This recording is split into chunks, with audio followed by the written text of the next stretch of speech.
बहुत समय पहले की बात है। हिमालय की तलहटी में एक छोटा सा राज्य था, सौरगढ़। यह राज्य अपनी सुंदरता, पहाड़ों से गिरते झरनों और हरे भरे जंगलों के लिए दूर दूर तक प्रसिद्ध था। इस राज्य के राजा का नाम था वीरेंद्र और रानी का नाम था पद्मावती। उनके एक ही संतान थी, राजकुमारी आर्या। आर्या का जन्म ही जैसे राज्य के लिए वरदान बनकर आया था।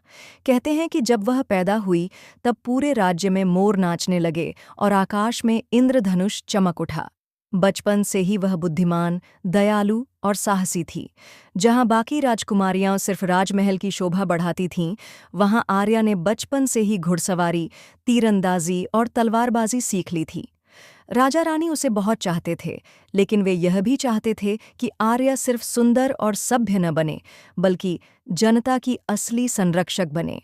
इसीलिए उसे गांव-गांव घुमाने ले जाते, ताकि वह किसानों, पशुपालकों और साधारण लोगों का जीवन समझ सके। समय बीतता गया और आर्या युवती बन गई। उसकी सुंदरता की चर्चा दूर-दूर के राज्यों तक पहुंच गई।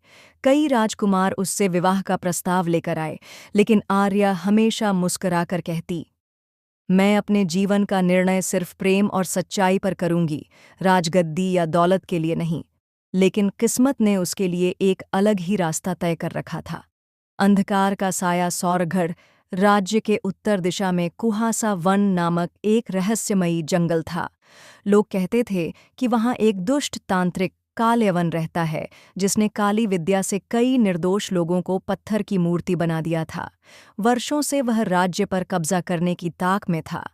एक रात अचानक कालियावन ने अपने भूत प्रेतों की सेना लेकर सौरगढ़ पर आक्रमण कर दिया। राजमहल के सैनिक बहादुरी से लड़े, लेकिन उनकी संख्या कम थी। राजा वीरेंद्र घायल हो गए और पूरा महल हिलने लगा। तभी राजकुमारी आर्या अपने घोड़े चेतक पर सवार होकर रणभूमि में पहुंची। उसने इतनी बहादुरी से तलवार चलाई कि दुश्मनों की पंक्तियां टूटने लगीं। लेकिन तभी कालयवन ने काला धुआं छोड़कर पूरे आकाश को ढक दिया। सैनिक घबराने लगे। उसी समय आर्या ने अपने गुरु द्वारा दिया हुआ सूर्य बाण निकाला और आकाश की ओर चलाया।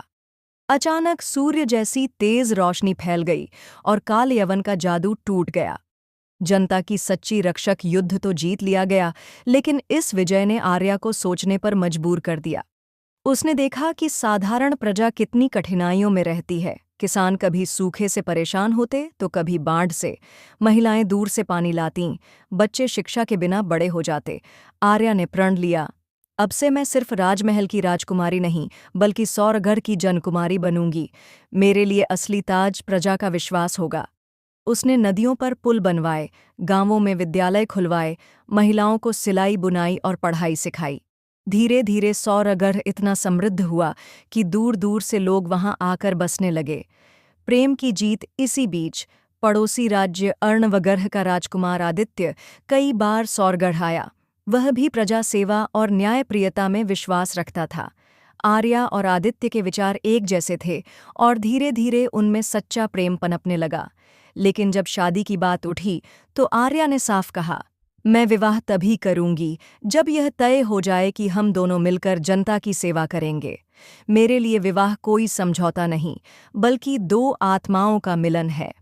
राजा रानी और आदित्य ने उसकी बात को स्वीकार किया। बहुत धूमधाम से विवाह हुआ, लेकिन वह सिर्फ महल की दीवारों तक सीमित नहीं रहा।